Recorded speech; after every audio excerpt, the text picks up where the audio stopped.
Bueno, acusaciones cruzadas de lawfare, acusaciones cruzadas de espionajes, causas que son sacadas por decisiones de instancias superiores de la justicia de un juzgado al otro y sospechas en la sociedad. ¿A quién creerle? ¿A qué jueces creerle? Estamos en comunicación con Roberto Gargarella. Muchísimas gracias, Roberto, por atendernos. Hola, ¿qué tal? ¿Cómo estás? Bueno, Roberto, como todos saben, es abogado, sociólogo por la UBA, doctor en Derecho también por la UBA y la Universidad de Chicago, y autor de numerosos libros que vinculan derechos fundamentales y su situación particular en Argentina. Primera cuestión, Roberto, hay una especie de desconcierto social, cambio de gobierno, cambio de los vientos que soplan en el mundo judicial. ¿Se interpreta necesariamente como corrupción en ciertos ámbitos de la justicia, por ejemplo, la de los juzgados federales? A ver, digamos, lo que es ya un clásico en Argentina, que en un punto renovó la ciencia política mundial, fue el modo en que los jueces argentinos anticipan los cambios de gobierno y cambian de rumbo apenas ven que está cambiando, digamos, el humor político, y eso ha ocurrido siempre en Argentina y vuelve a ocurrir ahora. Por eso es que, digamos, vemos como víctimas, entre comillas, de la justicia, a presas de la justicia, a personas de un grupo u otro, y los jueces son siempre los mismos, ¿no? Entonces, eso da un poco un indicio del lugar donde estamos parados, ¿no? En términos de lo que es la justicia política, más centralmente la justicia federal. Ahora, una observación que se hace es que muchos de los juicios o de las causas, los expedientes en los que es imputada e investigada la expresidenta Cristina Fernández de Kirchner, actual vicepresidente, surgieron en los años en los que gobernaba el kirchnerismo. ¿Eso le da mayor credibilidad a esas causas? No sé, no lo pondría en esos términos. Me parece que el nivel de pruebas es contundente. Digamos, la herramienta de la institución del arrepentido en su momento, digamos, la podemos discutir o no, pero lo cierto es que nos permitieron acceder a niveles de prueba inusitados y digamos, en donde los propios imputados terminaron aceptando en muchísimos casos delitos que ellos podían luego confirmar con el testimonio de otros testigos. Entonces, en ese sentido creo que hay un nivel de prueba descomunal, pero no quisiera digamos, centrarme en el River Boca de, llegó este gobierno, llegó el otro gobierno, sino me parece en todo caso llamar la atención sobre estos hechos estructurales de una justicia siempre cercana al poder. Y por eso también, sobre lo que decías antes sobre el lawfare, digamos, en Argentina lo que hay es ese vínculo estrecho entre justicia y política que hace que quien está en el poder, por las herramientas de que dispone, tanto las herramientas, entre comillas, oficiales de extorsión, como por ejemplo el uso del Consejo de la Magistratura, como las extraoficiales, ya sea recursos económicos, ya sea amenazas a través de los servicios de inteligencia, digamos, han tenido siempre una capacidad de influencia sobre la justicia extraordinaria. Por eso es que a mí siempre la idea del lawfare me pareció ridícula. ¿En qué sentido? En que no es que hay una conspiración internacional contra un partido o contra una ideología. No, lo que hay es un viejo animal, digamos, que en América Latina y en particular en Argentina se manifiesta de ese modo, que es una justicia muy cercana, muy fluida, muy impactada, a veces extorsionada, a veces en vínculo directo porque pacta con él, con el poder de turno. Entonces, lo que hay es eso. Entonces, lo que hay es la ventaja especial que tiene el poder político del momento para influir sobre la política. En todo caso, sobre lo que vos decías, uno lo que podría decir es que el nivel de, yo diría, de crímenes que se habían cometido durante el kirchnerismo era tan extraordinario que ni siquiera, digamos, ese tipo de cercanía lo pudieron frenar. Pero, digamos, sí que se frenaron cantidad de otras cosas. Pero en todo caso, eso, yo llamaría la atención sobre ese fenómeno estructural, ¿no? Ahora, ese fenómeno estructural lo que puede generar es una lectura del todo es lo mismo. Si la idea de las causas actuales, por ejemplo, de espionaje, que es donde se involucra la responsabilidad legal del expresidente Mauricio Macri, de figuras de su entorno político muy cercanos, espiando a figuras de la oposición, a figuras del oficialismo, a periodistas por un lado o al Instituto Patria por el otro. ¿Son menos creíbles en términos de la prueba con la que se cuenta comparada con esas causas que vos decís que tienen pruebas irrefutables? No, retomaría lo que decís con razón de que parece que todo es lo mismo. Y yo diría, no, claramente no es todo lo mismo. Por ejemplo, por una cuestión, yo diría, objetiva, por el hecho de que el kirchnerismo estuvo en el poder en determinadas circunstancias que implicaron, por un lado, una cantidad de recursos, de manejo de recursos económicos extraordinaria, por otro lado, control sobre las cámaras, ambas, y además, digamos, el hecho de que estuvo por un periodo de más de 10 años, todos esos elementos hacen que no por una perversidad intrínseca, sino por, digamos, lo que es el ejercicio del poder en Argentina, pudo desarrollar una, llamémoslo así, una maquinaria de corrupción que en ese sentido no es lo mismo porque fue excepcional por el nivel de recursos, por lo que digo, el nivel de recursos que manejó, la cantidad de tiempo y con el aval de ambas cámaras. Entonces, eso permitió la formación de una maquinaria que es excepcional. Dicho esto, que yo creo que entonces no es lo mismo y que si queremos hacer el River Boca de quién fue más corrupto, para mí esa tiene una respuesta clara, pero digamos, uno debe llamar la atención otra vez sobre el dato estructural que es el poder, cómo se viene ejerciendo en Argentina, digamos, se ejerce de un modo muy impropio y con enorme independencia de la ciudadanía y con bajo nivel de controles encima. Yo creo que la ciencia política de hace 10 años, no solo en Argentina, en todo el mundo, lo que tematiza es lo que llaman la erosión democrática, cómo el poder desarma los controles desde adentro. Eso es lo que dice la ciencia política hoy en Estados Unidos y desde hace 10 años. Esto es, todos reconocen que ese fenómeno está. Y eso es un problema y está mal siempre. Y, por ejemplo, para tomar un caso claro, aún habiendo reconocido esto, los niveles de corrupción tal vez históricamente inéditos que tuvo el kirchnerismo, pero digamos, eso no blanquea el hecho de los manejos que tuvo el macrismo con el servicio de inteligencia y desde los servicios de inteligencia en relación con espías o en relación con la justicia. Entonces, eso es un problema objetivo, por más que uno sea más corrupto que el otro. Digamos, estamos lidiando con un fenómeno que tiene estas peculiaridades, si se quiere, patetismos a Argentina, que llegan a niveles de triste caricatura, pero, digamos, el hecho es que así se está ejerciendo el poder en todo el mundo y eso genera preocupación en todo el mundo. Los que hoy concentraron poder tienen la capacidad para aflojar las tuercas desde adentro y desarmar los controles que tienen encima, para autonomizarse finalmente. Ahora, hay un nuevo componente muy central, por lo menos en la conversación pública hoy, que no estaba hace un tiempo, que es la connivencia entre justicia política y espías. Como si fuera un continuo. ¿El elemento espías es nuevo? El elemento es nuevo en la Argentina. A ver si me tapan un poquito y puedo toser. Ahí está.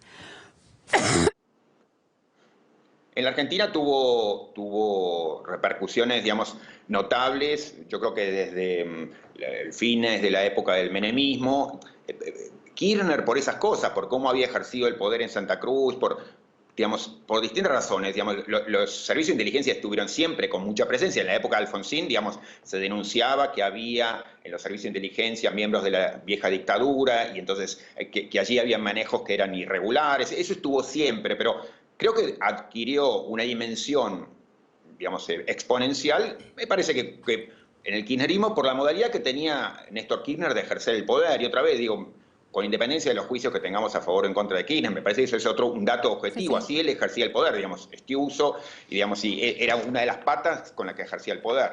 Entonces, ese ha sido un hecho de Argentina que ha sido notable y que no fue desmantelado, como ex Vox Populi, digamos, durante la época del macrismo. ¿Eso quiere decir todos son iguales? No, digamos, algunos tienen responsabilidades mucho mayores, pero el problema, hay un problema que es común, que tiene que ver con esa idea de que no debían desmantelarse esos vínculos. ¿Por qué? Y porque no todo lo que se hacía desde el poder, tanto hace 10 años como hace 5 años como ahora, digamos, es visible públicamente. Entonces, necesita uno, el poder parecía necesitar ese tipo de vínculos para tapar lo que, digamos, veía que era problemático, ya sea para atajarse acusaciones que seguramente vendrán, ya sea, digamos, porque no todo lo que había operado era públicamente visible, ¿no? Ahora, y ese es un problema que hay que admitir. Ahora, Roberto, la idea de el poder de los jueces de Comodoro Pi Y esta idea de una reforma judicial de corte kirchnerista que aumente la cantidad de jueces para, de alguna manera, distribuir el poder entre muchos, dividir es que pierda cada uno un poder absoluto y se relativice porque el poder está repartido. ¿Es una buena idea en términos de mejora o es otro modo de ejercer la discrecionalidad nombrando jueces amigos nuevos que antes no estaban? Claro, yo diría, el sistema institucional en todo el mundo y en nuestro país en particular viene herido en sus dos columnas principales. Una es la parte representativa, en todo el mundo y acá también, cada vez nos identificamos menos con la clase política porque, digamos, hay un dato objetivo que es la dificultad que tiene el sistema institucional para la representación, que siglos atrás se soñaba con que era posible la representación completa. Ese sueño murió. Y el otro componente, la otra columna vertebral, es el sistema de controles.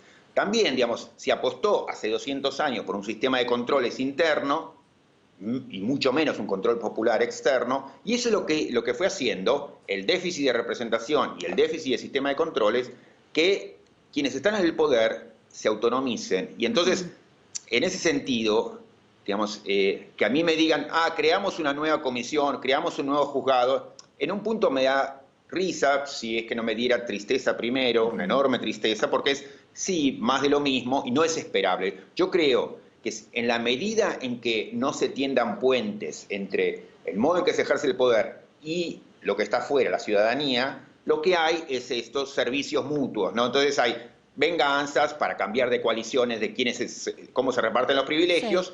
Entonces son pactos o venganzas. En cambio, los ciudadanos quedamos siempre como espectadores. Entonces, en la medida en que no se tiendan los puentes desde la representación y desde el sistema de controles nuevamente a la ciudadanía, para mí es todo más de lo mismo. Habrá alguna gente mejor, otro peor, sí, un nombre que me guste más, un nombre que me guste menos, pero es más de lo mismo, ¿no? Ahora, por ejemplo, en este caso del juez Villena, que finalmente hay una decisión de la Cámara, o sea, de una instancia superior, que dice no hay arbitrariedad en el manejo de esa causa, se la damos al otro juez de Lomas de Zamora, al doctor Augé. En ese caso, ¿es creíble el sistema de instancias y de corrección de esos vicios que pueda haber en un proceso, en el camino procesal que tiene hoy en día la justicia, o tampoco eso ha perdido credibilidad? La estructura está completamente desgastada y lo que hay, entonces, como la estructura no funciona en absoluto, como la estructura está podrida en absoluto, entonces como hay muchos jueces, bueno, todos dependemos de que el nombre y apellido del juez del caso o de la Cámara del caso sea aceptable. Y hay cámaras y jueces, yo diría potables o menos contaminados, y están, cuanto más cercanos al poder, más contaminados están. Entonces, por eso yo no te diría un principio general, salvo el de que, en general, la estructura está corroída y no es creíble. Ahora, luego eso es compatible con que haya algún juez más decente, menos corrupto, y unas cámaras, y las hay, algunas cámaras que de 3, 2 son aceptables, o no son, digamos, no se han entregado a los peores vicios de la política judicial, y entonces, bueno, digo, sí, confío. Por eso entonces no puedo decir ahora, el sistema de controles funciona, sino esta Cámara, bueno, puede creerle. Roberto, tengo dos preguntas, las dos preguntas finales. Una es en relación a la descripción que vos hacés de este sistema judicial, de este Poder Judicial, realmente con serios problemas de opacidad y de oscuridad, y la credibilidad irrecuperable, pero digo, la credibilidad que puede para aquellos seguidores, por ejemplo, y simpatizantes de la vicepresidente argentina, Cristina Fernández de Kirchner, en relación, si todo es irrecuperable, ¿por qué creer en los pasos procesales de los jueces que la están investigando y en las sentencias que se logran en esos casos donde vos decís que hay fuertes pruebas, pero los jueces son quienes deciden?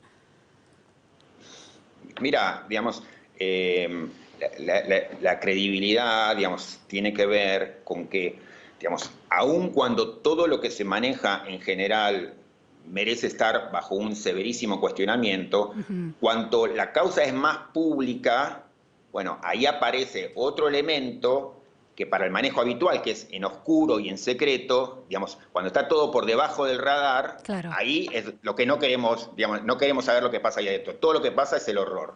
Bueno, cuando se hace visible, ahí aparece otro elemento que eso también le pesa a los jueces. Entonces, no hay ninguna duda que los jueces que están más arriba están más en vínculo con el poder, en su peor versión, pero les pesa muchísimo ese elemento, para bien y para mal, digamos, ¿no? Les pesa mucho que está la opinión pública ahí mirando. Entonces, la expectativa es, bueno, Bien. está la sensación pública que hay sobre eso, que no van a poder hacer cualquier cosa. Esa es a veces la expectativa, pero en términos estructurales nada que esperar. Y última cuestión, y te pido brevedad en la respuesta, aunque es una respuesta, una pregunta compleja, es has estado cuestionando la legitimidad de este Estado de Derecho en el que estamos viviendo en el medio de las excepciones que ha traído la pandemia. ¿Cómo impacta eso en la justicia, por ejemplo, en la libertad de expresión, en la libertad de prensa y en la libertad de manifestación y de protesta? A ver, digamos, lo que hay es una concentración de poder extraordinaria, históricamente en Argentina, que es un país con concentración de poder extraordinaria e ilegal. Todo empezó en una ilegalidad con el presidente extendiendo por sí mismo, cosa que nunca puede hacer, la delegación de poderes que le había hecho el Congreso. O sea que estamos parados desde el minuto 1 en una ilegalidad. ¿Quiere decir que hay que tirar todo abajo? No, pero tenemos que tomar conciencia de eso, que hay una concentración de poder que es antidemocrática, obviamente, y además es contraria a lo que la Constitución pide. Que, si termino con eso, la Constitución pide que para las decisiones más difíciles, más profundo y extendido debe ser el acuerdo democrático. Por lo cual, si a mí me dicen, no, pero esto lo decidió el ministro de Salud o esto lo decidió el equipo de expertos, eso no lo pide la Constitución ni lo pide la democracia. Fallamos en términos constitucionales y democráticos. Muchísimas gracias, Roberto Bargarella, por estas precisiones y tu análisis en relación a política, justicia y ahora espías. Gracias. Buenas noches.